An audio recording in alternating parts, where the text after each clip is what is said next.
Well, welcome everybody.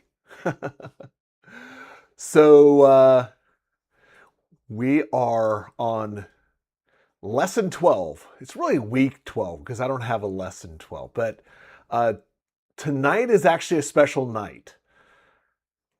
For the first 10 weeks of our 4Q Boundaries lives, we have been teaching specific tools on how to define your personal space and boundaries by placing your attention inwards and to discover how do you experience stimulus.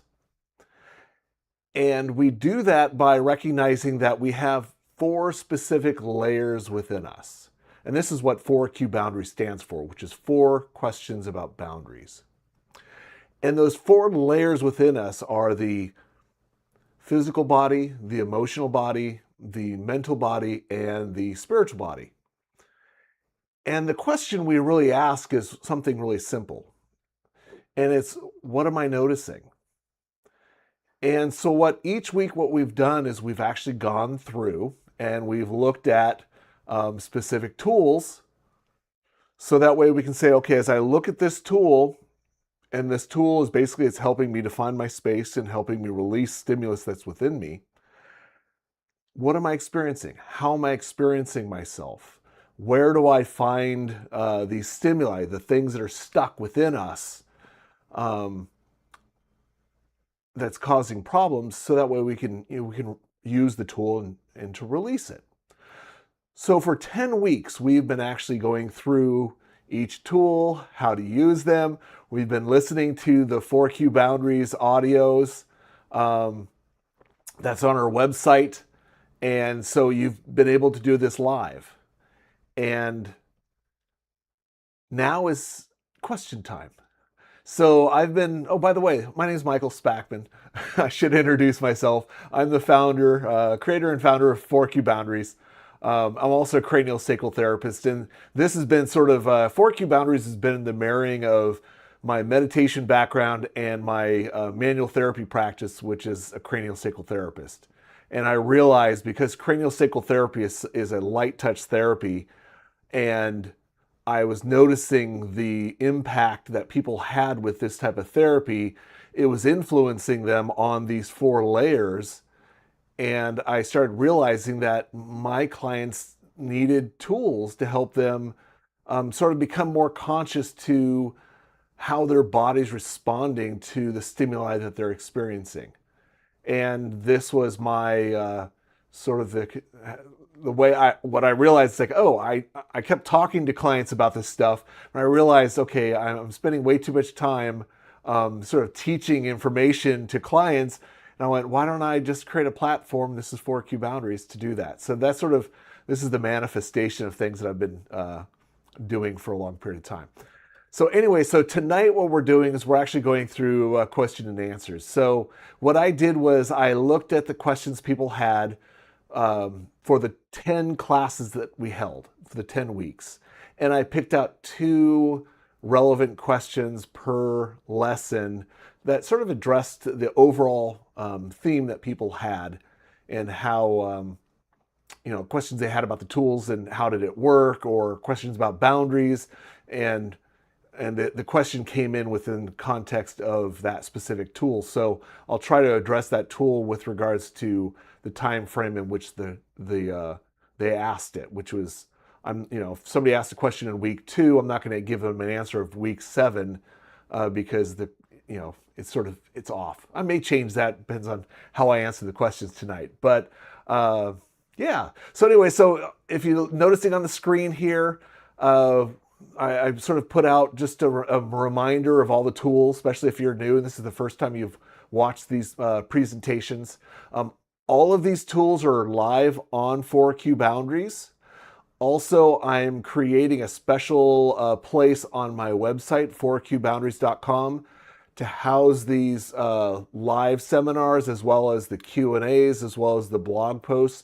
So they integrate all of them together, and you have free access to that also on the website. But I'm currently building that, so you can't see that, but it'll be coming soon. But anyways, so the 12 week, oh, well, it should say 10 weeks because there's only 10 lessons that we've been teaching. So week 1, we worked on grounding.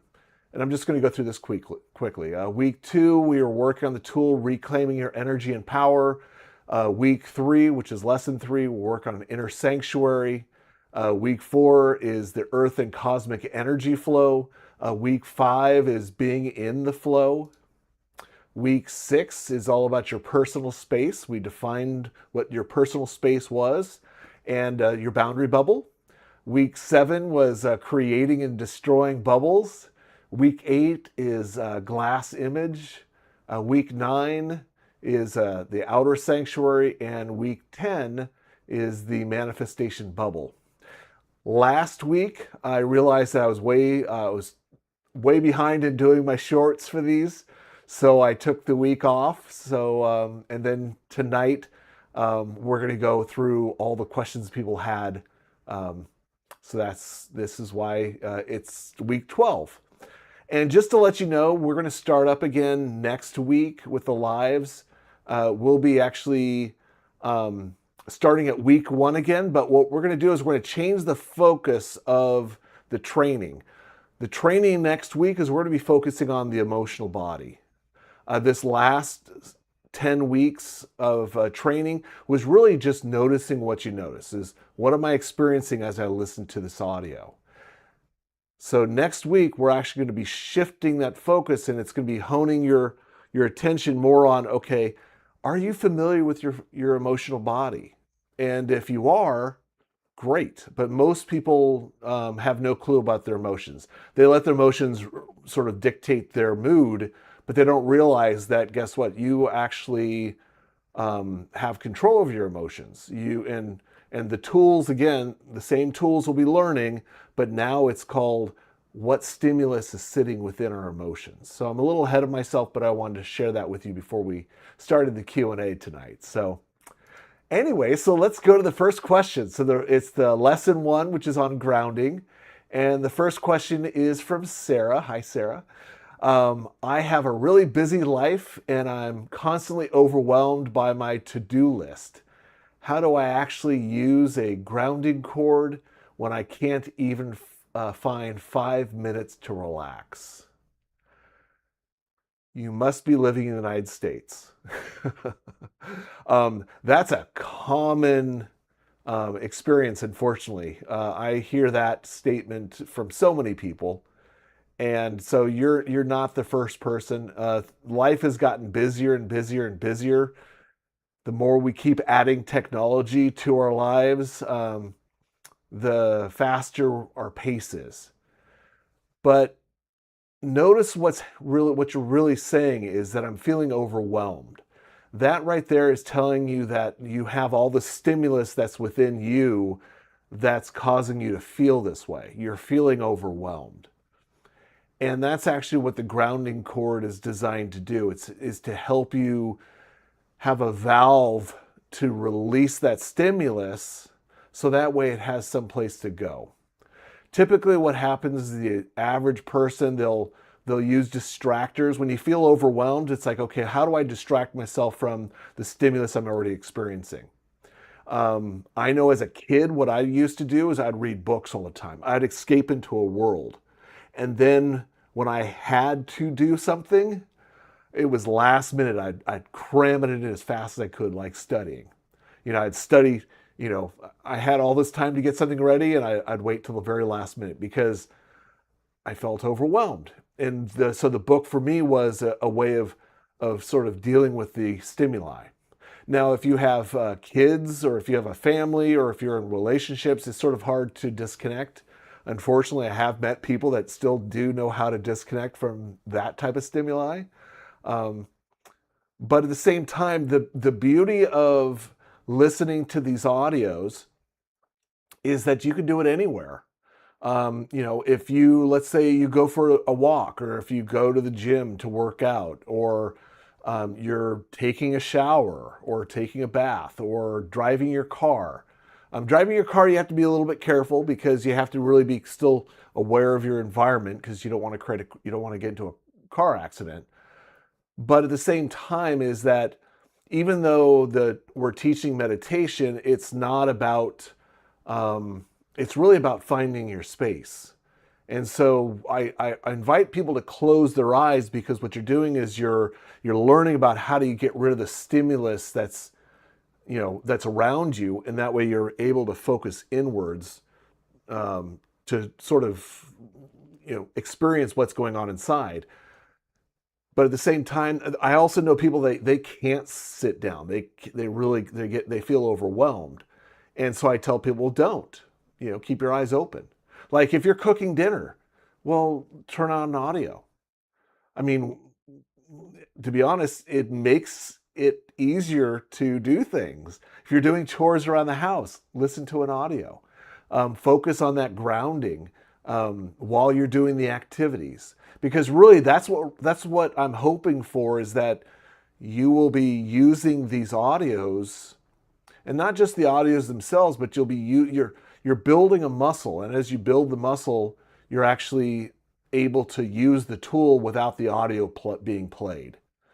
And so when you're dealing with that feeling constantly overwhelmed, that's a cue, and that's really a clue to the fact that you don't really have good boundaries right now, because that all that external stimuli is now inside of you, and that's why your body is feeling this agitation. And I hate to say it, but that's normal. I mean, we're human beings, and we live in societies that don't teach good boundaries. We don't really have that good of role models around us. And so by learning to have good boundaries, um, you'll be able to change the game, so to speak, and you'll be able to start developing healthier boundaries. So I hope I answered your question there. So anyway, so let's check out question number 2. So question number 2 on the grounding cord. See, David. See, sometimes when I try to meditate or ground myself, my mind wanders, or I just fall asleep. Am I doing it wrong? No, you are not doing it wrong. In fact, that is the experience. If you think about it, your mind is wandering. That's actually your mental body. You're exploring your mental body. You're somewhere else. Well, somewhere else is actually your spiritual body, because you're not present. But at the same time, when you're thinking about other things, that's your mental body. You're engaged in the mental body. The difference is that the mental body is there's stimulus in there. Because if you're saying, I want to listen to an audio, then by clearing out that stimuli in your mental body, you'd be able to focus on the audio and stay present with the audio. But because you're not present with the audio, because let's say your mind is wandering, that's just showing you there's the stimulus in the audio, or there's the stimulus within you. But that's the whole point of the audio, is the audio is playing. So when you wander, okay, cool, you wandered, no big deal. But then you can come back. And when you come back, it's like, wow, I was just wandering. Well, use the tools that you're listening to. And like right now, this is lesson 1, so you'd be learning to ground. So whatever caused you to wander, imagine taking that wanderingness, that energy that caused you to wander, and release it down your grounding cord. And so what happens is, by releasing that down your grounding cord, you're in the present moment. Because one of the things we've talked about in the lessons, and it's really is a part about this question, is that your physical body is the only thing that is in the present moment. Okay, your body can't be anywhere but the present. Your emotional body can be anywhere. It could be in the past, future, alternative environments. Your mental body could be the same place, future, past, alternative places. Spiritual body, future, past, alternative places. Physical body can't, which is why every time we start an audio, we're always checking in with feeling our body, experiencing our body, because the grounding of our physical body, by feeling their feet, the legs, the body itself, is you're getting connected with your physical form, which is in the present moment. And so by you wandering, by your mind wandering, or by you falling asleep, and falling asleep is a spiritual experience, by the way. So you're like, wow, I'm having a spiritual experience. We have spiritual experiences all the time. We just don't label it as such. But I am, because it's what we're doing. You're leaving your body. You're not present anymore. You're somewhere else. But that's why we focus on the physical body. We focus on the form of our physical form, because when we're present, it's because we're right here within us. And that's the training. So congratulations, you actually are learning about your boundaries. You're learning about your body. So I'd say you're learning about your mental body. You're learning about your spiritual body, and guess what? You're learning about your physical body based on just that question there. So you're doing it. Good job. Anyways, let's go to the next lesson and the first question here. Second lesson was reclaiming your energy and power. And this is from Emily. Hi, Emily. See, I am a naturally empathic person and I feel completely exhausted after being around negative people. How does reclaiming my energy actually stop me from feeling drained? Yeah, that's a good one. So empaths. So when you're an empath, what you're doing is you're feeling. And typically, what happens is people will do two things. Is one, um, they'll keep it. Well, we'll keep it in the context of lesson two. Is basically what's happening is you're taking somebody else's energy and you're bringing it into your space because you're feeling their energy. The other thing is too, and this is a different lesson, but I'll still say it, is you could be expanding your aura, so you're encompassing that person within your aura. But either way, but what's happening is you're bringing energy into your own personal space. And guess what? When there's foreign energy within you, you're not there. So basically what's happening is you're swapping energy. And so that person's energy that is now sitting in here because you're feeling it, you're experiencing it. If you don't let that foreign energy go, it now resides in here. It's now taking a part of you. Well, guess what? That means you have less energy, which means you feel exhausted. And to be honest, you might experience this with not just negative people, but with anybody. Because what's happening is anytime you take energy in, you're dispersing your own energy. So now there's less of you inside of you. So when you're reclaiming your energy, when you're actually bringing that energy into that bubble, really what you're doing is one, and you notice during the exercises, I don't tell you to just bring it right in, is I want you to feel your energy. Because what you're doing is you're doing two different things. Is one, by reclaiming that energy into that bubble, is you're becoming conscious to your energy and how it feels. Even though I don't say that in the audio, that's really what's happening. And by noticing what you're experiencing when you're doing this, is you're starting to become conscious to all the stuff that's within you that may be saying, don't bring your energy in, because if you bring your energy in, you're going to kick me out. And maybe you're problem solving for somebody else. And why? It's draining you. That's why you're feeling drained. And so, but by feeling your energy is giving you that opportunity to learn about the management of your own energy and how you're interacting with other people. And specifically, you said negative people. So the beauty of this is that you've learned in the first week how to ground. So what you're doing is you're grounding those negative people out of your space. And what you're doing is you're reclaiming your energy. So by you reclaiming your energy, bringing your energy into your body, what you're doing is by filling yourself up, you're pushing the foreign energy out. And so you're reclaiming your own power, which then gives you more energy, more vitality. Um, and then life becomes a lot more fun, because if you have all that negative energy of other people in your space, you're probably experiencing it on a lot of different levels. You may be hearing that voice in your head that's saying negative things. You may be feeling, maybe a lot of different types of emotions that aren't even yours, or maybe you're checking out. So there could be just not only that exhaustion, or the feeling drained, I would say, well, how is it impacting you on that emotional level? Is it an emotional drain, or is it a mental exhaustion? Is it a spiritual exhaustion where you're like, I can't stay awake? And that just shows you where the energy is at within those four bodies. And the physical body is going to respond because the emotional, mental, and spiritual bodies are all connected here. So if you're carrying energy in those other bodies, guess what? They're going to affect your physical body as well. And that's your health and wellness on a physical level, but it's also showing you what's going on. So, and that's why we reclaim our energies, because it's all about clearing out foreign stuff.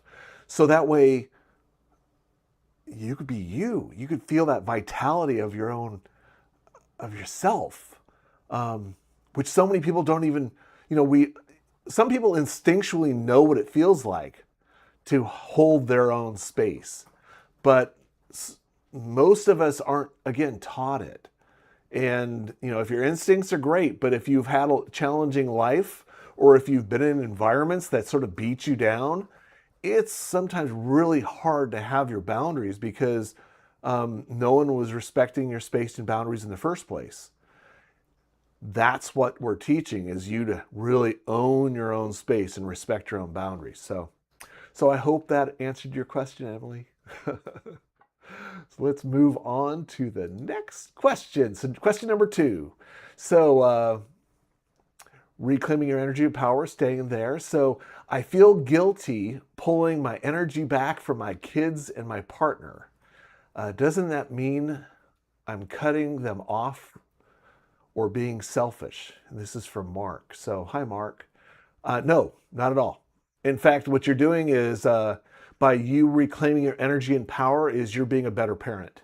In fact, you're being a better partner, because you are embodying boundaries. By you calling your energy out of them and you releasing their energy out of you, you're creating space. And by you creating space, you're letting them be them and you be you. The moment that you're meshing and you've exchanged your energy, your kids are inside of your space and you're inside of their space, sometimes it makes it really hard to have separation. And when you don't have that separation, then you start to try to control the person. This is also with your partner. So by you reclaiming your own energy, you're also releasing their energy out of you, which is giving their energy back. And you don't have to say this verbally, because you know what? They feel it. But guess what? Now you're more present, which means you can actually be present with them more, because you're not holding on to grudges in the past. You're not fighting them for territory, because you guys, your space is meshed.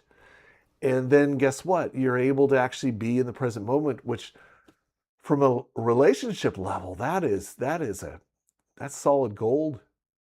Because now you guys can actually operate from the present versus future, past, everywhere but the present. So no, you're not cutting them off, and you're not being selfish. You're actually being a good person, and you're building a healthy relationship with, and modeling a healthy relationship with both of them. So good question. So moving on to lesson 3, inner sanctuary. See, Adam.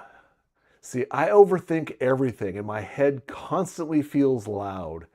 How do I find this inner sanctuary when my brain won't shut off? Ah, yeah. So let's separate this a little bit. So um, the brain is actually the physical body.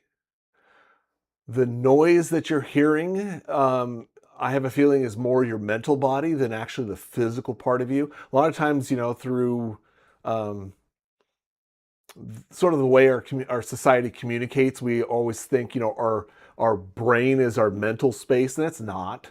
It's actually a function of the physical form. We need the brain to work well for the rest of you to work. But your mental space is actually an energetic body, and it's actually in your whole space. It's your whole entire body. So I just want to say that out loud, just to sort of give a distinction, because There may be something going on a physical level that's causing you to, that's a physical ailment that's causing things to be ramped up. That's outside of 4Q boundary scope of communication. That would be, you'd want to talk to a doctor about that. Um, because if you need medication, or maybe there's something imbalanced within your physical body, the right person to talk to is a medical doctor. However, if you're talking about noise because you're hearing voices in your head, you're experiencing the pressure of work, that's totally different, because now what you're talking about is energetic boundaries. And that's what we do. That's what we're talking about, is really, it's noticing that communication line within you. And then, by the way, the physical body communicates as well. So that communication, if you're noticing your body is physically out of balance, that's great communication, because now you're like, oh, I feel really physically out of balance. I need to go see a doctor to see if there's something wrong with my body itself. Or, or even, a psychologist as well. So what I always tell people is 4Q boundaries is a tool. View your medical professionals as tools. So when there's something going on in your body and you think that you need some medical help, seek it, because it's important. But at the same time, when you're looking at things really from more of a meditative level, on experiencing yourself from a deeper level, then that's what 4Q boundaries is designed for. So it's there to assist you in you exploring what's happening within you. So I'm not sure if I've answered your question yet, because I sort of got into a lot of tangents. But when you're noticing all that loudness, and you're trying to find that sanctuary within your cranium itself, and you're like, how do I feel all this stuff? That's what grounding's for. That is really what the grounding cord is. What's happening is you're experiencing the agitation of the stimuli within you that's not releasing. And that's really why you're experiencing it, because you're like, zzz, that's the noise. Well, guess what? The noise has no place to go until maybe it dissipates over time. Or what you could do is listen to an audio. And this week, the week that we're talking about was the inner sanctuary, which we actually created a grounding cord within that inner sanctuary to help us sort of clear out all the stuff so we can become more conscious of our cranium. But at the same time, you also have that grounding cord attached to the base of your spine. So you have two grounding cords to actually help you release that stimuli. And then guess what? You also have the last week, the week 2, which was the reclaiming your energy and power, which is to fill yourself up. Now, the beauty of this is, and this is why I created audios, was that it's a repeatable experience that doesn't change, but it allows you to be focused on yourself. When you hear an audio, you notice that I already know what's coming up next. But what's happening is that the audio gives you permission to stay focused on the most important thing that's happening, which is what's going on inside of you, versus what's being said on the audio. The audio is just there to create that environment for you to notice what's happening. So I use these audios because when I'm feeling overwhelmed, like I know exactly what you're talking about. When I'm experiencing when I'm feeling overwhelmed, I turn on an audio so that way I can focus my attention off of the stimuli and I can put it on a tool. And sometimes, guess what? I may disappear my thoughts.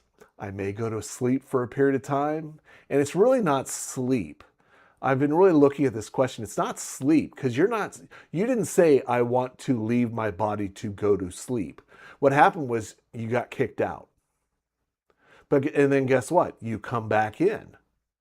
And so the audio is actually there. It's designed to help you clear out that noise. And this is 3-step process. Listen to an audio, notice what you notice, and repeat.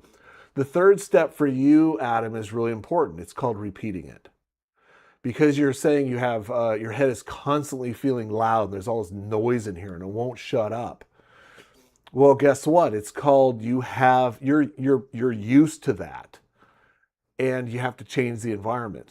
and by changing the environment is you need to introduce yourself to something else, and that's what the audio is designed to do, because it's teaching you to refocus your attention on a specific tool, so that way you can release the stimulus. And it may not happen right away, because guess what? You're not used to this.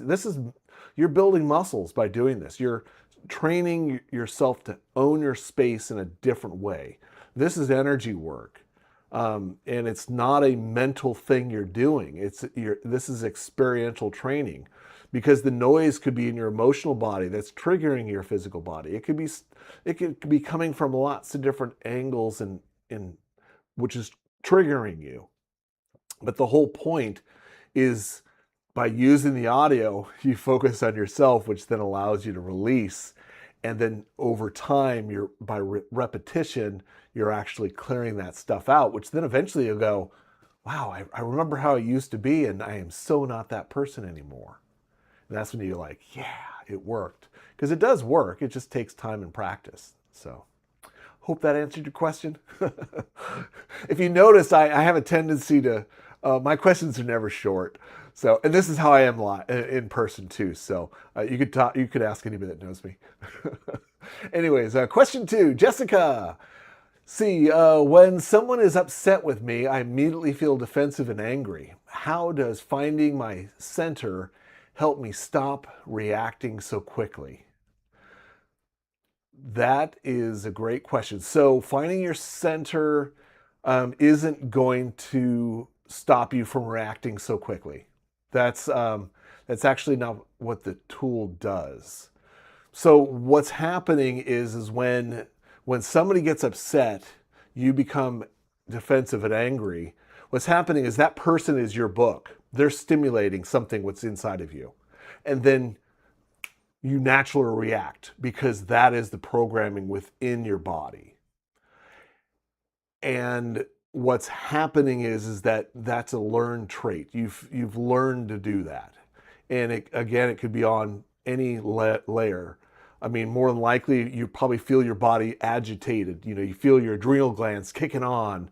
You may stop thinking as clearly, because you're going into that fight or flight mode, and you go right into the fight because you're going defensive. Your emotions may be, flaring all over the place, or your thought processes may get, you may be really quick with the wit, but it's sharp and jaded, or you may lose all your, thought process altogether. So it depends, or you may just check out. People do that too. So, but you said defensive and angry. So therefore, I'd say probably the first 3 layers is where the triggers are at. But recognize those are triggers. And so what's happening is by the inner sanctuary, what you're doing is you're using the inner sanctuary to recognize, well, where can I lie within me?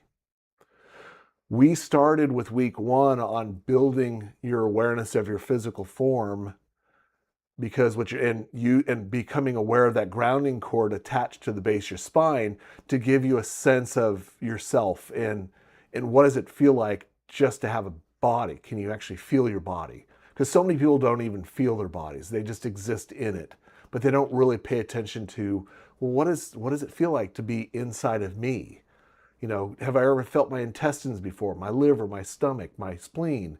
Have I ever felt my legs before, my feet before, my legs, my neck? And so by you starting to become more conscious of your physical body, then we're reclaiming our energy, which is again bringing it into the entire body. So you're filling yourself up. You're becoming more expansive within yourself. And now week 3, we're defining that space, because we're giving that place of that command center. Because when you could be anywhere, and your thoughts could be anywhere. And by recognizing that if you're right behind your eyes, if you're in this center, which is where your brain resides, and you could be grounded within this space because you're conscious of the front, the back, the sides. Remember, we defined that whole space in there. And if you could be aware of that area, what that does is it gives you neutrality, because you're conscious of that area. But it's not, but if you're triggered, All that's doing is it's showing you, it's like, oh, I have stimulus within me. And that's the lesson. That's what you're learning about. That's why I don't teach information. I don't like teaching information, because you're learning about your own triggers, and two people have two different triggers. So by you getting angry and defensive, you're learning about that, of what those triggers are. It could be a person, it could be comments, it could be it could be a lot of different things. But by recognizing when you get angry and defensive, well, guess what? Use your tools. Ground, reclaim your energy. It could be reclaiming your energy from a person. Maybe that person's the trigger. Every time you see him, you go right in defensive mode. Well, guess what? That person's probably inside of you. They're in your space. Release that person out of your space. Clear them out. Take your energy back from the person. You're learning how to make separations. And that's what we're doing in every lesson. This is the third lesson, but we have 10 lessons.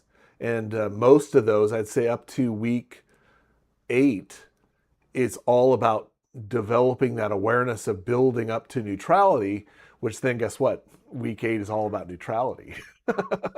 So but you're learning about building that neutrality. So I would say that what your question is you're right on target. You're learning about when stimulus impacts you. Now it's a matter of taking the time to focus on yourself, which is why we have the audios. You can listen to the audios day and night, 24/7. Again, you don't have to wait for a class to start, because you have access to it all the time. And that's actually one of the reasons why I actually have the membership on 4Q Boundaries, is because the YouTube, I gave you guys the tool on how to do this stuff. On the membership, we actually have 5-minute audios, but we have 30 audios per tool. And so you're able to just focus on the specific tool to help you clear yourself out. And there's a lot going on with that. I'll have you check out the membership. It'll show you and talk to you a little bit more about the benefits of those tools, because it's way outside the scope of your question. Anyways, I hope I answered your question, Jessica. So we're moving on to lesson 4, Earth and Cosmic Energy Flow. So James, question number 1. I'm trying to feel the Earth and cosmic energy, but I'm not sure if I'm just making it up in my head. I know that one. See, how do I know if it's actually working? That's a great question, James. What you're learning about is your mental body, because that is a mental body question. Is your thinking. You're trying to experience Earth and cosmic energy through one of your bodies.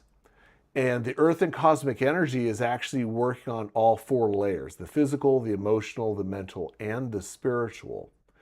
And so what happens is when you're trying to figure it out, especially when you're dealing with energy work, the mental body can only operate based on the concepts that you believe.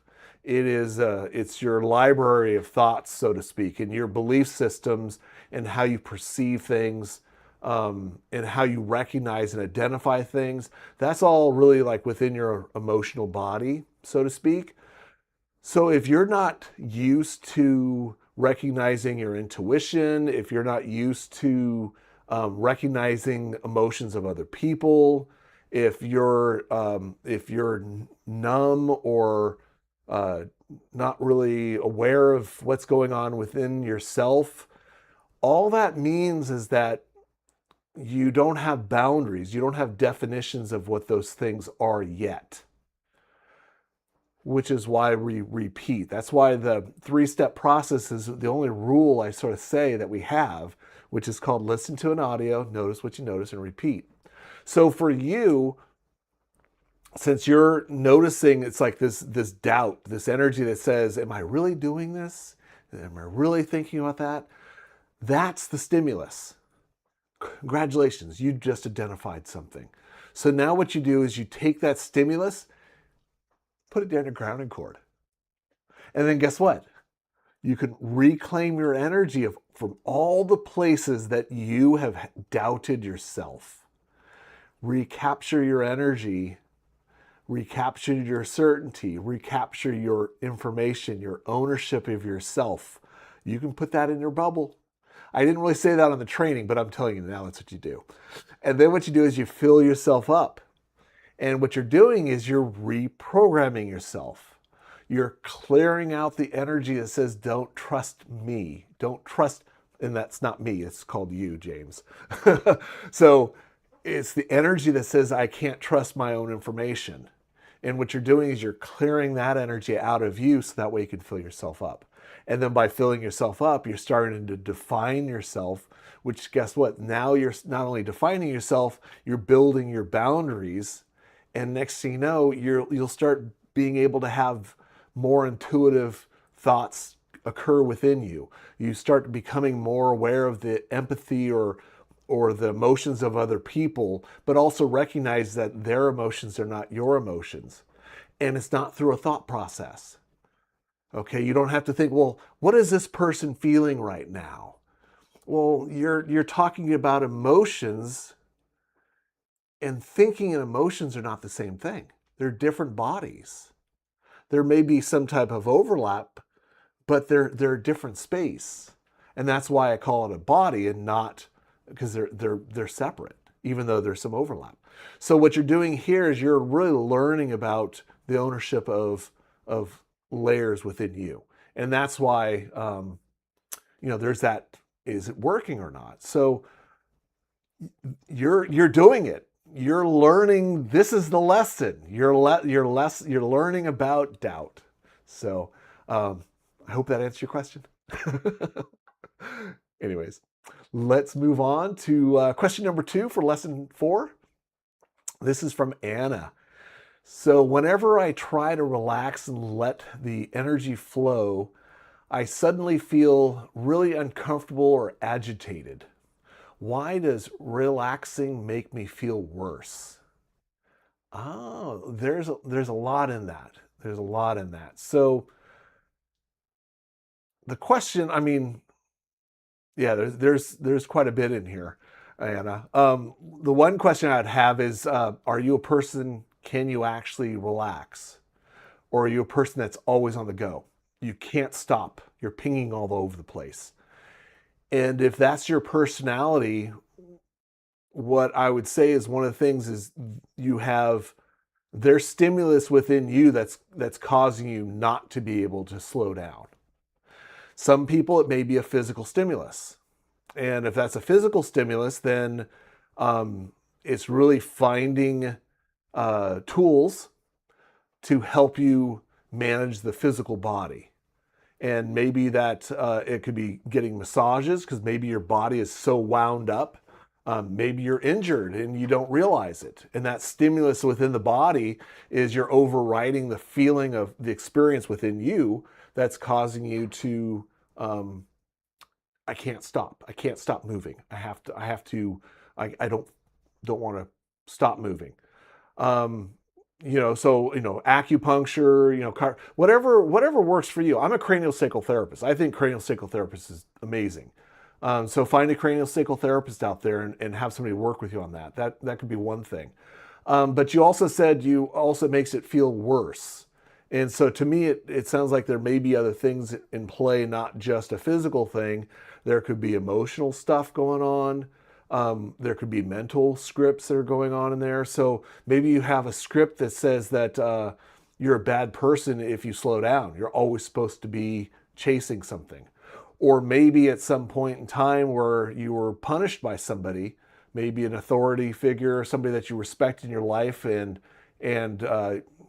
if you weren't productive in your life, you would get in trouble, or you felt bad. That's all stimulus.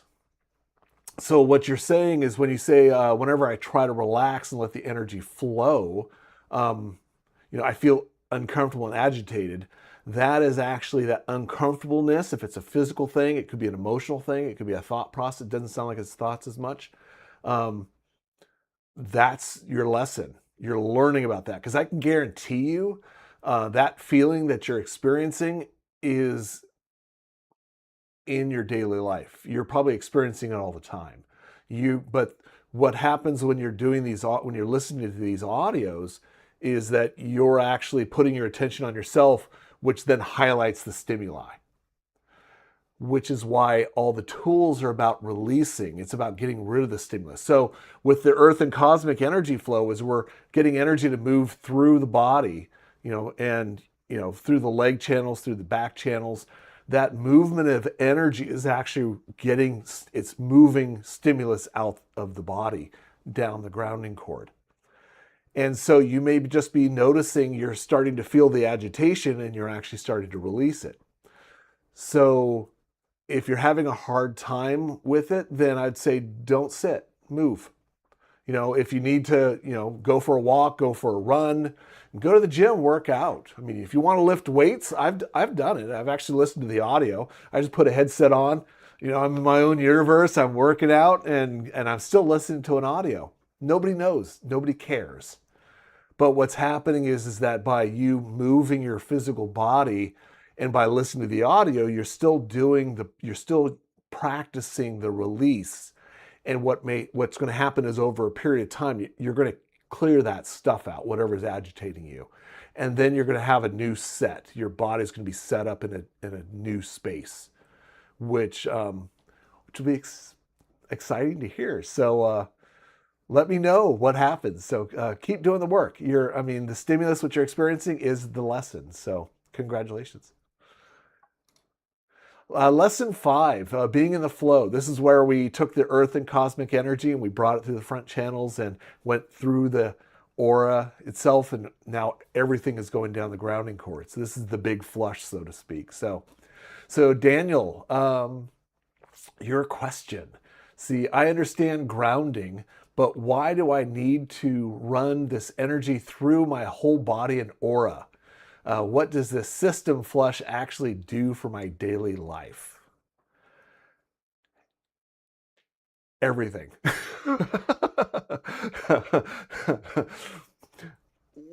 Stimulus, we're always stimulated. That's life. Life is about being stimulated. But what happens is that if you don't have a way of clearing stuff out, it can harden, and then next you know, your personality is now developed based on your life experience. But if you're holding in stuff that isn't really benefiting you, then guess what? You become hard, and then your personality is shaped around that fixation within you. And then when you try to change, it's harder. I'm not sure how old you are, Daniel, but the aging process. This is why young kids can adapt real quickly. And the reason why they can adapt real quickly is because they're not holding much in. Some kids have more life experience than others, and not to, invalidate that. But the aging process, it does wonders to yourself. It does wonders to your personal space and boundaries. And what you'll notice is that as you get older, you just start accumulating more life experience. And if you're not letting go of that life experience, if you're not letting go of those charges within you, it starts to weigh you down. And then what happens is it could weigh you down on a physical level, or maybe you're not moving as much anymore. Or maybe you stop connecting with people on an emotional level because you feel overwhelmed and exhausted. Or maybe you just don't want to think anymore. You just want to check out. And checking out could be the spiritual side, where you're engaged in the TV all the time, which you'll see a lot of seniors, unfortunately. It's less now, but it's still really present, where they live in their TV sets. They're not here. Well, why is that? Because they're overwhelmed. Why do people stop being curious? They're overwhelmed. Curiosity requires space to be curious. If you're like, Michael, I'm maxed. I can't think of one more thing. I can't experience one more thing. Well, that's because you're maxed. And guess what? The maxed is telling you that you're overwhelmed because you're not releasing. You're not letting things go. So we create this flow through our space, our personal space, not just the body itself, but also our aura, for a deep clean. We're cleaning ourselves out. And this is really, it's helping you release that stuff. And this is week 5. So week 6, 7, and 8, we're using advanced tools, because when we start to become aware of our personal space and those 4 bodies within us, we'll start to recognize areas where we have patterns that are so stuck and so ingrained within us, they're not moving for the life of us. And that's because really there's a matrix. Your personality has shaped you based on this life experience. And for you to actually clear out these stuck stimuli takes time, because your personality changes when you release it. And if you're used to acting and responding in a certain way, and some of those responses could be protectionism, like somebody said earlier, and why do I react a certain way? Is because you could be protecting your space because of stimulus within you. So there's a lot of different reasons. So by having this flow, by being able to sit back within yourself and just relax and let the energy flow, you're not losing awareness, you're actually gaining awareness. I mean, you could be in a room filled with people, and because you have your space, you can let the energy flow through your legs and your back channels, through your front channels, your arm channels, through your aura and down your grounding cord, and still completely be engaged with another person. So the engagement, so by running this energy, you're not losing awareness of yourself. You're actually gaining awareness of yourself. You're also building those boundaries. So the next week, we really talk more about your personal space and separation. And the running energy is the key component for you to actually have your personal space. So I hope that answered your question, Daniel. Okay. Question number 2 for lesson 5. So Rachel, see, I find it really hard to let go of control. How do I let the energy flow? Whoops, let me say that again. How do I let the energy just flow without trying to force it to happen? That's a really insightful question, Rachel. When you notice that force, you're trying to control the energy, which is what you're aware of, which is huge. To be honest, that's a big awareness, because what's happening is you're taking the energy and you're trying to force it, which really means is you're trying to use more than likely you're trying to use your physical body to make the energy come through you. And so and it's also a mental body thing too, because there's probably a script in you that says, I need to make this happen. For this to actually work, I need to control it. I need to force it to happen. And that's learning about a script that's happening inside of you. You're learning, and you may even notice your body may be agitated, or maybe you're holding on, or even you may feel overwhelmed and you go to sleep because you leave, because it's like, oh my God, this is too much work. It's too hard to do this. That's the control side. And the force, it's like, I'm making it happen. You don't have to make it happen. This energy is flowing around you. You don't have to be conscious to it. It's flowing. We're deliberately having it flow through these channels because we're using the earth. Earth energy exists without your consciousness. Okay. It's what forms the planet. The cosmic energy, it creates existence within this plane of our universe, the cosmos itself. You're not in charge of these energies. They exist, period. What you're doing is you're becoming conscious to these energies.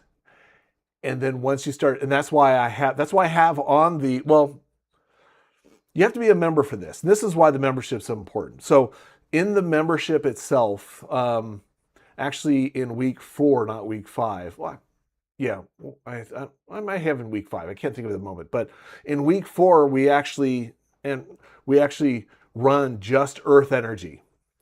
The audio is just focusing on earth energy and specific colors running it through your body. Cosmic energy, we're just focusing on cosmic energy. It's just flowing it through your body. That's it.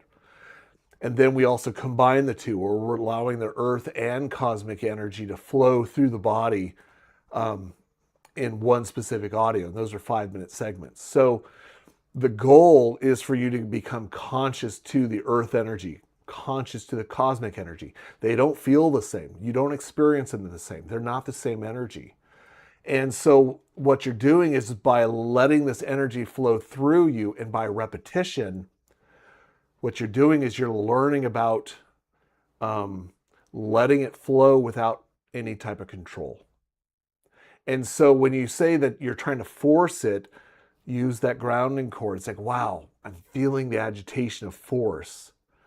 Release it. That's why the audio, when I'm talking on the audio, it's all about like watching a river flow or watching a faucet. And you can use those as examples. Go to the river or go to the ocean and just watch the flow of the ocean or the river flow. How much control do you have over that? None. Turn on the faucet. How much control do you have of the water flowing out of the faucet, as long as the faucet's working? None. So I use those as examples, those visuals as examples. So when you're letting the energy flow, it's can you have that ability to observe without trying to make it happen? Because the energy is going to flow without any force whatsoever. The force is a script within you, and you're just releasing the script. So congratulations, Rachel. That's a great question, and that's a great awareness. So you're doing a good job. So lesson number 6, personal space and boundary bubble. Ethan, so welcome. Question number 1. I always thought boundaries meant telling people no or starting an argument. How does an energetic boundary bubble protect me without causing conflict? That is a fascinating question. And we could sit there and we could analyze it and figure it out, and define it and everything else. And guess what? If you're doing that, you're using your mental body to explore what boundaries are. And that's what saying no is. Telling people no is it's a mental space. You're defining yourself, which is not a problem with that. That's actually, learning to say no is actually really healthy. That's not what we're doing here when we're talking about personal space. We're doing it from a different level. Also starting an argument. What I notice is when people are starting an argument, really what they're doing is they're trying to kick the person out of their space. They're trying to create space, and by creating spaces, that's where the argument comes in. But that's, again, you're using the argument to create an agitation because you're now in control, and it's an energetic thing.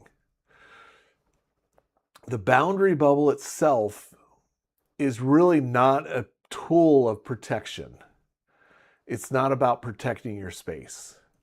Your space doesn't need protection. What you're doing is you're learning about how to have boundaries. And if you notice week 1, it's all about releasing. So if energy comes inside of you, it can go down your grounding cord. We have the boundary bubble outside of you is because, 1, it also is a great measure for where's the edge of your aura. Because that's your personal space. Remember, we did that. We expanded our aura, then we contracted our aura. We felt what it was like, and we want the aura to be about 12 to 18 inches outside of our space, which sometimes you go, wow, that's really close to the body. It's like, yeah, it's supposed to be. You're not supposed to be this expansive person. So by you having that aura close to you and then having that boundary bubble outside of you, it's teaching you where your aura is at. And then by moving the boundary bubble, that's the exercise. Remember, you move it around your body, you move it above your body and below you. What you're doing is you're learning how to have a 306-degree awareness of your space. And every time you move that bubble around you, You may notice stuff between you and the bubble. Well, that's showing you where stimuli is at. That's teaching you what's going on within you. And sometimes you may go, you may go unconscious. You go, where am I at? Well, guess what? You just found a whole level of unconsciousness within your own space because you lost awareness of where the bubble is at. That's teaching you about what's going on within you. And guess what? By using the tools earlier, so lessons 1 through 5, you're clearing out that space so that way you have the ability to be conscious of that bubble and moving around you. You can even, I didn't do diagonals, but you can do a diagonal. You can move it all over the place. But the whole goal is to find those areas of unconsciousness or areas of stimuli, because the stimulus is not you. And then you use those tools to release. And so by using the boundary bubble, what you're doing is you're releasing the stimuli. Well, guess what? A stimulus is also a trigger. And we know this from family members. Some family members know how to push your buttons, where they say one thing and next you know, you respond and react in a certain way. They know how to manipulate you because there's stimuli here saying, push this button and I will act this way. And that's the stimulus in you. So by you becoming conscious of your personal space, you're also becoming conscious of these triggers. Release the trigger, and guess what? The person could poke you. You're like, I see what you're doing. It's not going to, dude, whatever. It's I know you're trying to get me to respond, but I'm grounded. I'm present. I'm in my inner sanctuary. I see the manipulation game you're doing, and I'm not going to respond because I don't have to. Because when you're neutral, you have your emotional space. You're like, yeah, whatever. You could be amused by the person trying to get you to do something. You're like, no, I don't want to. What?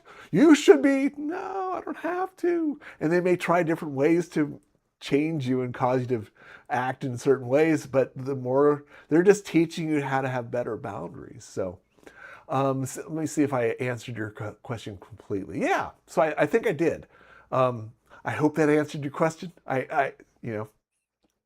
Anyways, nice answering your question. I would say nice meeting, but I haven't met you, Ethan. Maybe one day I'll see you at a conference if we ever put stuff together. So, let's see, number 6, question 2. Let's see, Chloe. Hey, Chloe. See, sometimes I feel like I'm absorbing everyone's stress in a crowded room. Should I expand my energy to fill the room to protect myself? No. And I think I've answered your question from previous questions, but I'll answer yours specifically. When you're absorbing everybody else's energy, the stress in the room means you don't have good boundaries because you're feeling the energy in the room. Your aura may be already expanded in the room. You may be surrounding everybody in the room. You may be that type of person that you want to make sure everybody feels good, comfortable. Maybe you're in charge of the event, so you're trying to make sure everybody, everything is going right. But the moment you do that, it's overwhelming.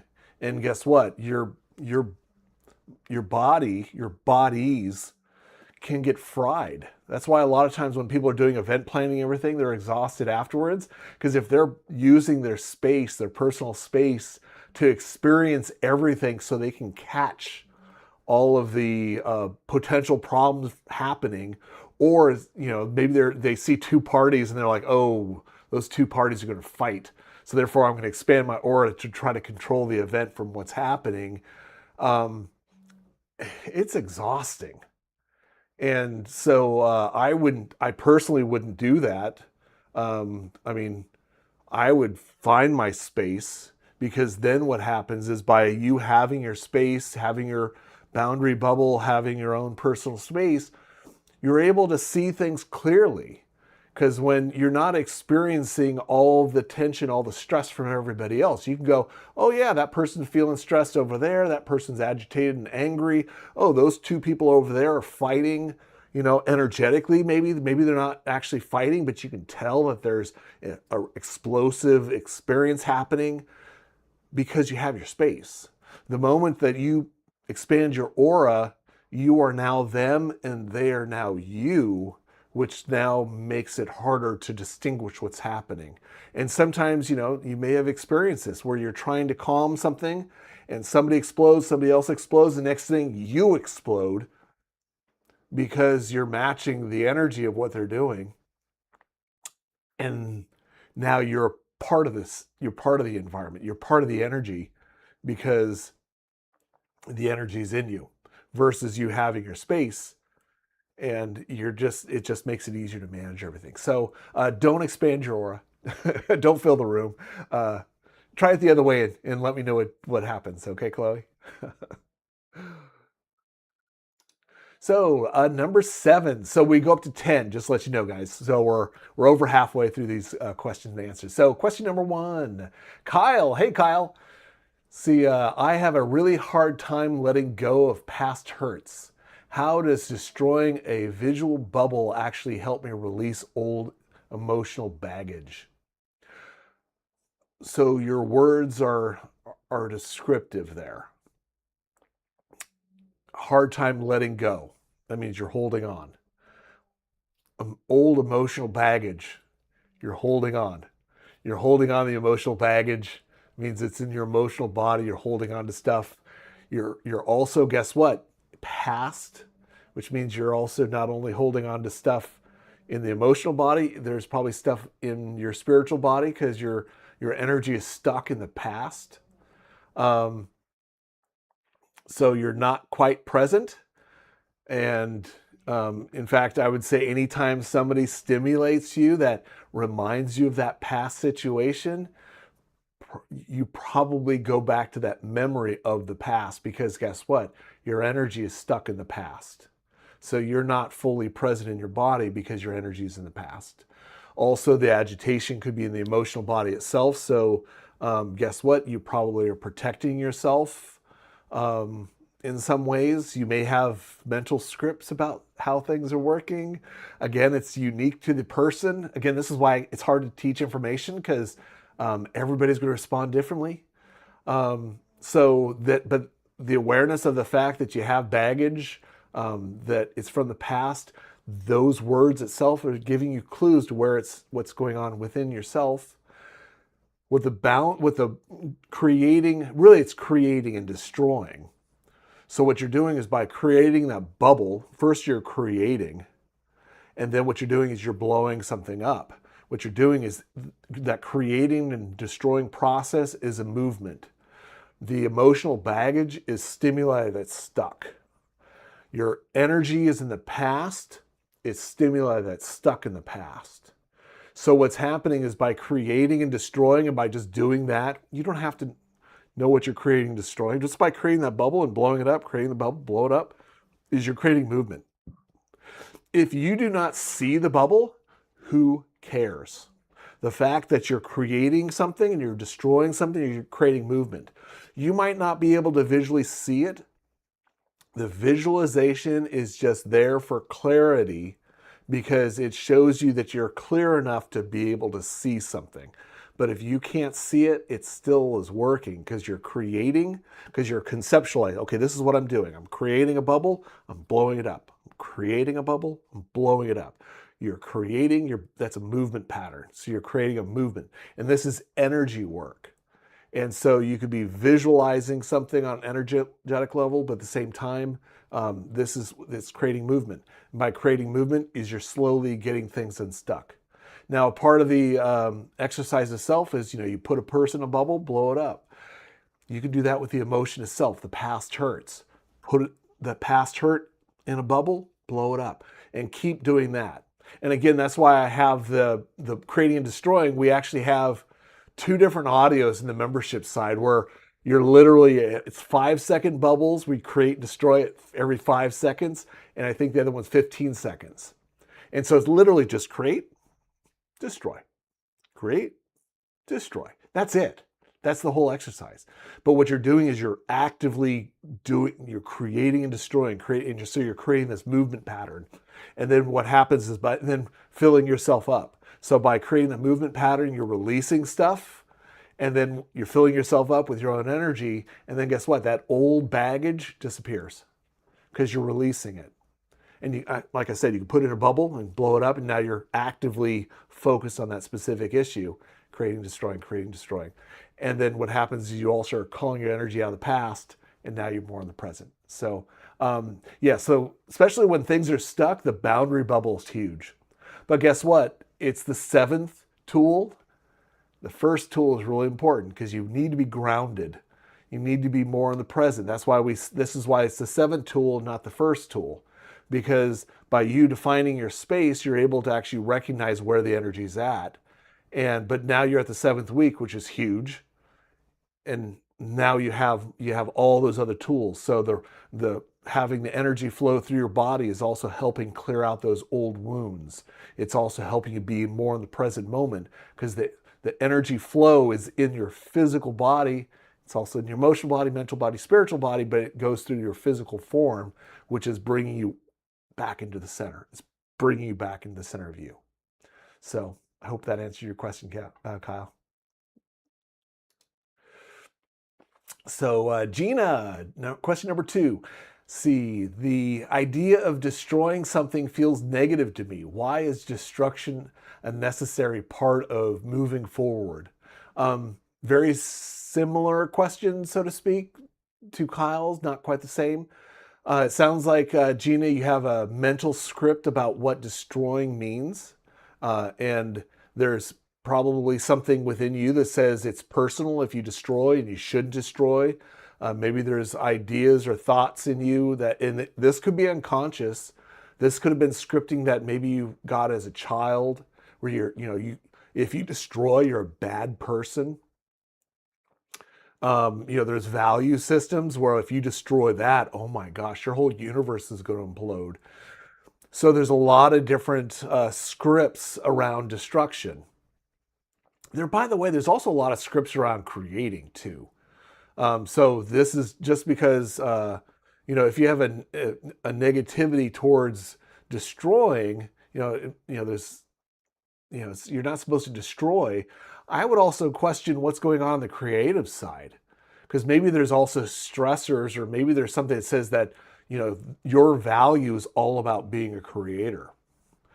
And to be honest, we're a dichotomy universe. Creating and destroying goes hand in hand. You can't create without destruction. Because if all you're doing is creating, and creating, eventually there's no space.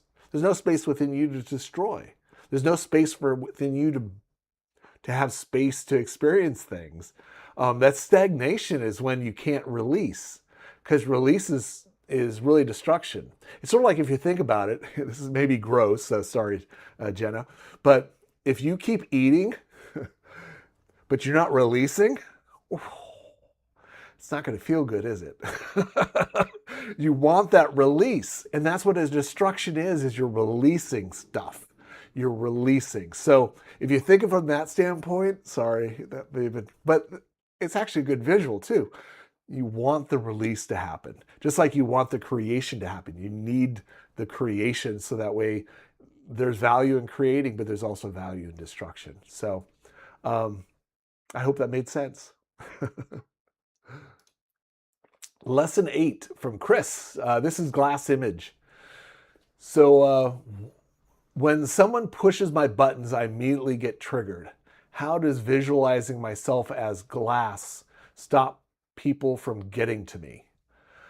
This is very similar to a previous question, Chris. It's not going to. That's not actually how the tool works. The glass image is really sort of a gauge for you to become conscious to what's going on within you. And then you use other tools to clear it out. So the glass image itself is a visualization for if you're perfectly neutral, which by the way, no one's ever perfectly neutral. That's an absolutist. That you're never going to be perfectly neutral. But the perfectly neutral person will see that image with it's glass. Things move through it. There is never, energy just flows through you. Nothing sticks because you have no triggers. you're neutral to everything, which isn't, again, life. That's, we all get triggered by stuff. It's life, but so what we do is we're using that tool to become conscious to what's happening within us. Sometimes the fact that I can't see the glass image, Michael, that's telling you everything. It's called, wow, I'm holding a lot of stuff, which is why when you're listening to the audio, and by the way, I don't have a tool trainer for this audio. Um, the tool trainer is what you're listening to. I don't have a strength trainer or a challenge for this audio because this audio says it all. It's a body scan, and you go unconscious to different body parts. You may go unconscious to your whole body. Well, guess what? It's telling you everything. It's telling you where the stuff is within you. But it requires you using the other tools to clear out the stimuli. And so the glass image itself doesn't stop people from getting to you. It's what you're doing is you're learning that tool is about neutrality. And when you see all the stuff in it, it tells you you're not neutral. And so it's really a tool of awareness of what's happening. And so you can target stuff. It's like, can I see my feet? Because there may be stuff you're holding onto your feet that you weren't conscious to. And so you're really doing a body scan. Where am I holding things in? And again, the physical body, the emotional body, the mental body, spiritual body, they're all connected to the physical body, those energetic areas. So you may have thoughts that are in your feet that you didn't know that were in there until you paid attention to your feet. And so that's why we do the body scan, is because where you're holding emotions, your thoughts, your spiritual stuff can be anywhere in your space. It's not located in a place that science says it's located. It's you exploring yourself, and that's what the glass image is all about. So I hope that answered your question, Chris. Maria, number 2, glass image. Question 2. So if I become completely neutral, does that mean I stop caring about people I love or lose my passion? No, not at all. If you think of emotions on a spectrum, emotions I sort of see like right in the middle. And life is about experiencing life, which means you're going to experience anger. You're going to experience love. What neutrality does is it gives you space to rest. And by being neutral, it allows you to have a broader spectrum of your emotions. And that's actually why we're also going to be exploring the emotional body next week. We start next week. So I hope you join me with next week, Maria. But so the neutrality, the goal isn't to just stay neutral all the time. It's really a reset space. So when you're in that space of neutrality, you can have more access to more parts of you because you're able to be neutral. And then you're able to explore yourself. You're able to explore your relationships with other people in a different way because you know what neutrality is. And, like, I have no problem with people being angry. I don't have a problem with people being triggered. So it's not this perfection about having a completely neutral space, because that's not reality. Reality is you create more life experience. But what happens is when things are held so tightly, or when you get clogged, and you're not releasing, there's your bowel movement again. Oops, I keep going back to that one now. But that's when things are all stopped up and things stop working, and then we start breaking down. And we could be breaking down on a physical level, emotional level, mental level, spiritual level. And how you break down is unique to you because it's your holding patterns within you. So by gaining that neutrality, what you're doing is you're really saying, I'm clearing out all this stuff. Because you don't want to be stuck in joy all the time. Because, joy is a vibration, but to really understand, to really have a joyful experience, you have to know what the spectrum is. You have to have a context to what it is. Or what happens is you become numb. You may be this light, airy person, but are you really experiencing yourself? Or are you stuck in a vibrational tone that doesn't give you the depth of a person, because you actually have, you know, you have more of you to explore, more of you, So I hope that answered your question. So no, you're not going to lose your space to love and in your passion by finding neutrality or being in neutrality. So, lesson 9, question 1, outer sanctuary. So, hey, John, see, my work place feels incredibly chaotic. Can I really change the vibe of the room without trying to control the people in it? Yes. In fact, so that's the whole point. Um, it's This tool itself is really, you're setting it for you. You're not setting it for anybody else. You're not responsible for people. What you're doing is you're learning about neutrality by setting the energy. So if somebody's agitated in another room, it's not your problem.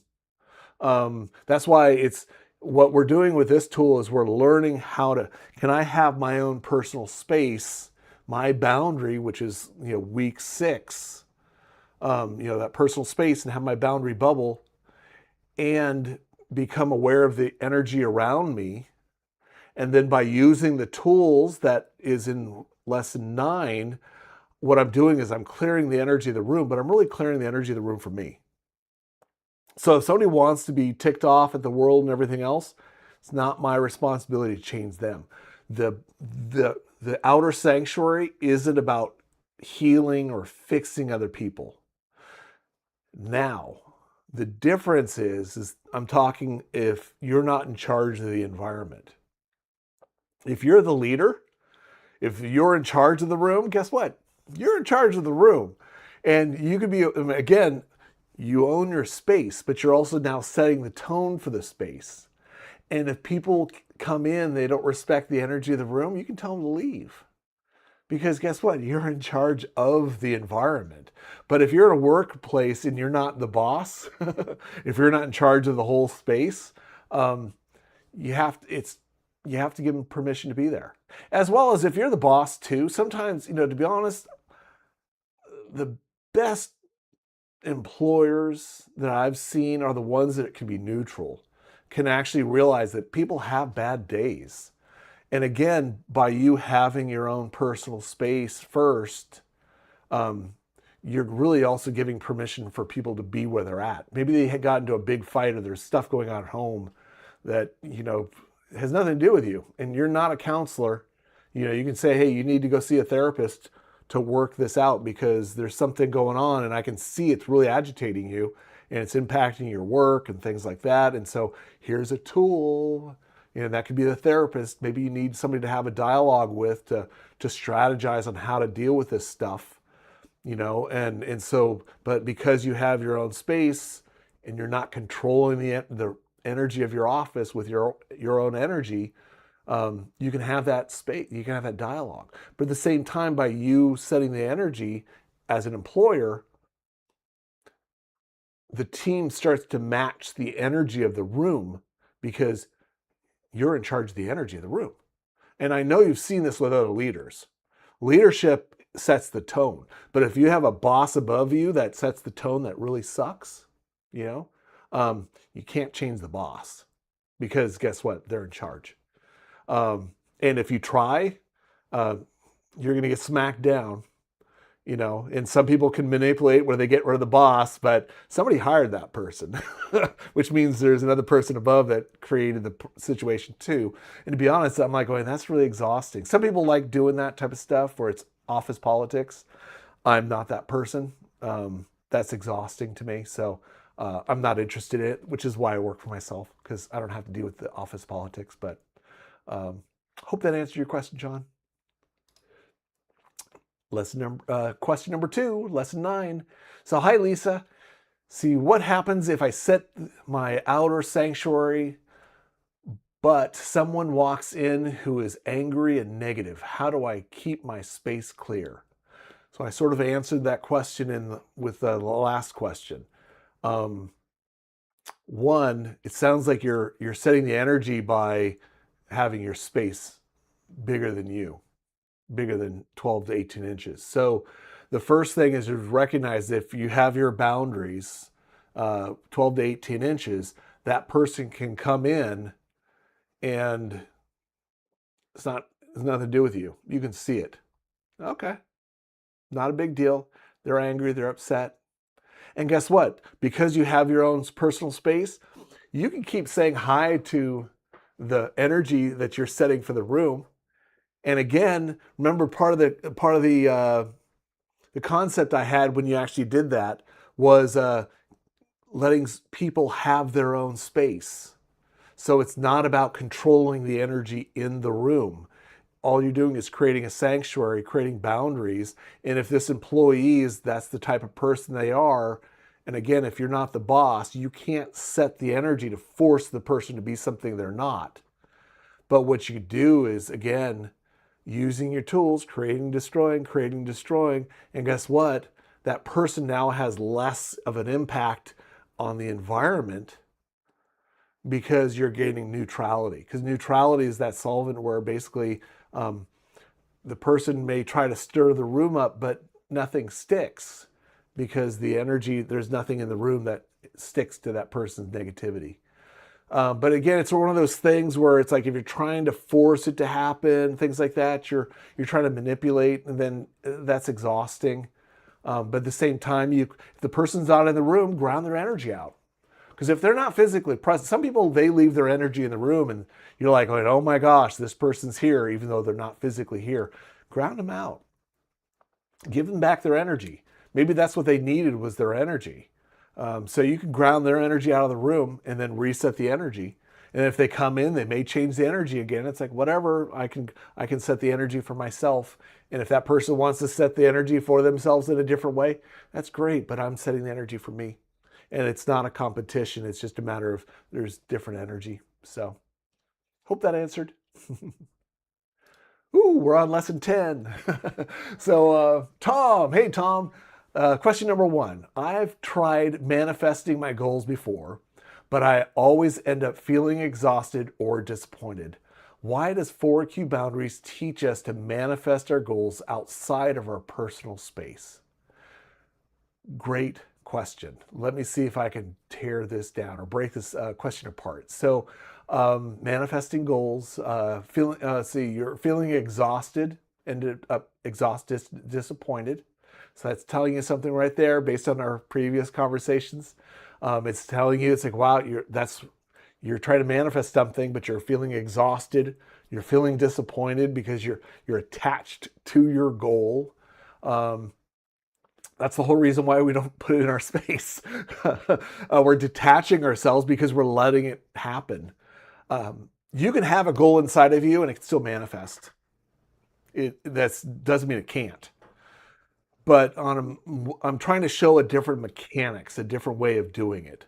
I mean, to be honest, here's a perfect example. You have a physical body. Your mother helped you manifest a form, a physical body in her body. You gotta let it happen. You can't say, okay, here's the body. Now I'm gonna have it outside of my space. That isn't gonna happen if you're trying to create a body. The physical body needs the physical body to manifest. That's the law of nature. However, that's not the nature of other things. If you're trying to manifest, if you're trying to create something that's not a physical body, and that's goals. Maybe it's a goal for your physical body.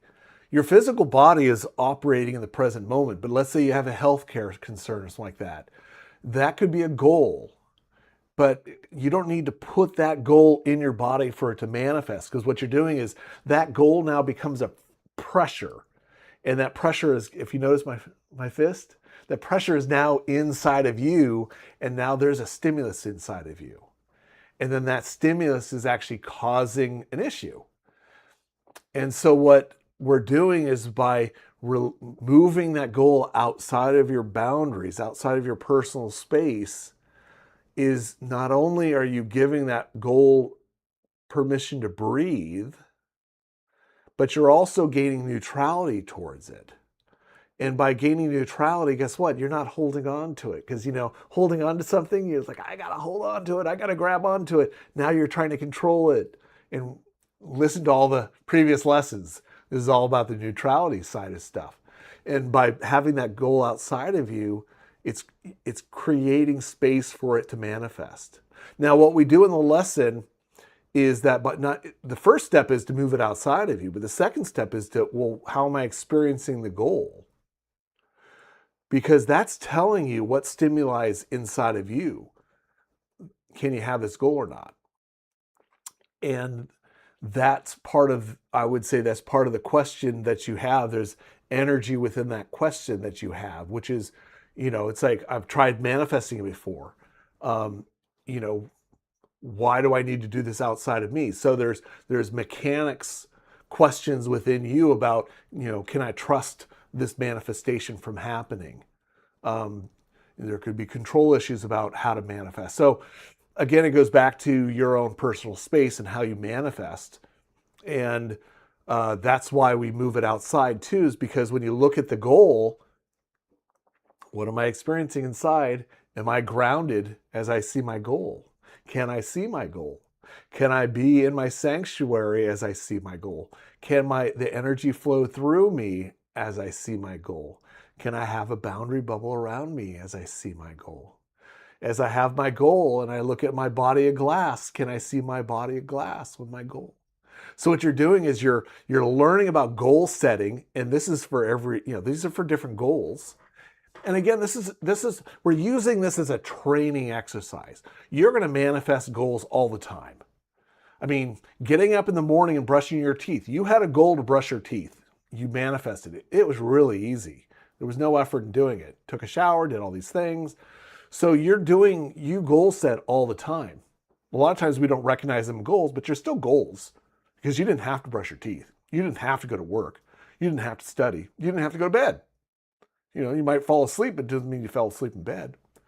So recognize that goals, there's bigger goals, smaller goals. But what we're doing is with the manifestation bubble is we're really using this as a tool to clear out the energy within our space about goal setting.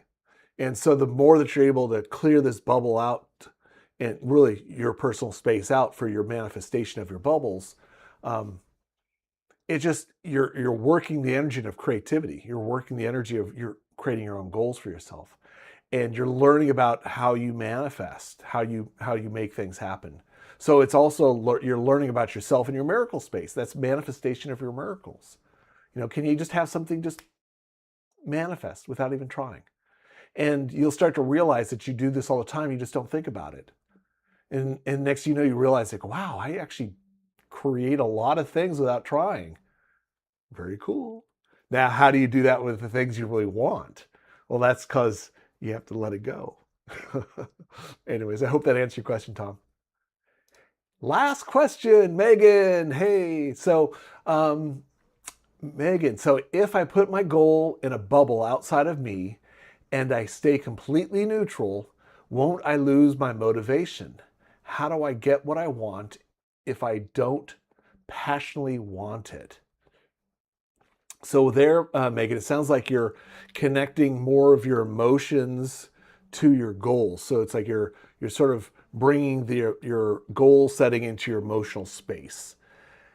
And that says something. So part of that, what I would say is, again, this is playing, and these aren't rules. But what I would do is I would say, okay, and guess what? Week 10 of the next series, when we're working on the emotional body, this is a great place to play. So what happens to your space when you move that goal outside of you and you're clearing your emotional body so that way they're not attached to the goals? How does that make you feel?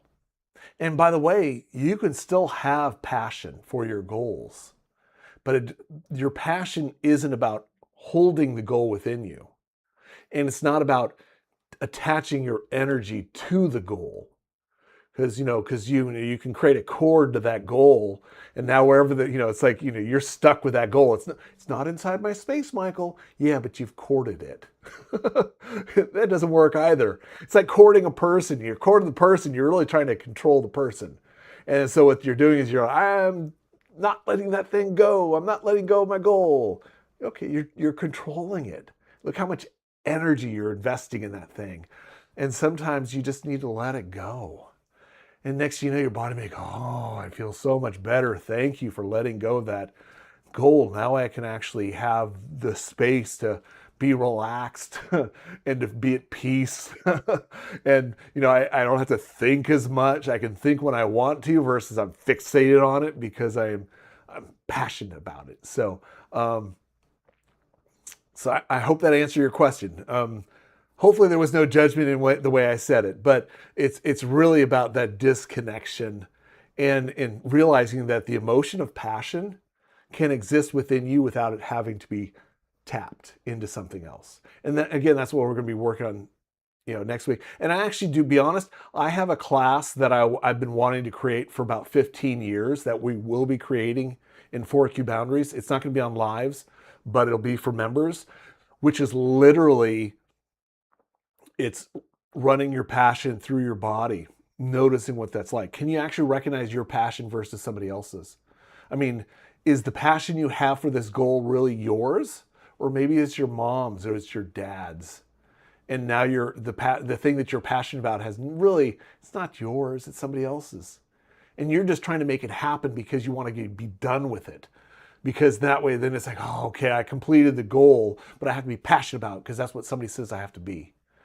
And so you're recognizing again the boundaries of your emotions to somebody else that maybe it's not even your goal. And again, that's part of the goal setting. It's like, is this mine or not? And you start to recognize that because you have that space between you and your goal. So I hope that answered your question. So yay. So we're all finished tonight, guys. I just want to say thank you. We almost did 90 minutes of questions, and hopefully I didn't ramble too much. But again, this is an audio, or this is a video, so you can turn it off and come back to it, listen to it multiple times. I always tell people too, it's like, if you're listening to the news and you're getting overwhelmed, and you go, Michael, there's so much negativity out there. Turn on one of the YouTube audios. That's why I have a playlist. That's why I keep these lives active, is listen to the audio. Sometimes you just need background noise just to, because you want something to distract you. These questions are great distractors. Put it on. You'll learn, even if you're not focused on the question, by having this as background noise, you're going to get more information inside of you because you're listening to it. And then guess what? Ground it out, because you know what? My information is not your information. But it's learning again, how do you have your own boundaries? And again, boundaries are also, it's personal. You and I are not the same. And we're not supposed to be the same. So anyways, thank you guys. Have a fabulous night, day, morning, whatever time you're watching this video. And I will see you next Wednesday, same time, 6 p.m. Pacific Standard Time. We're going to be working on grounding, but we're going to be focused on grounding your emotional body. So we're going to be learning about becoming more conscious of these energetic bodies, since a lot of us don't pay attention to them. So have a good night, and here's the end screen.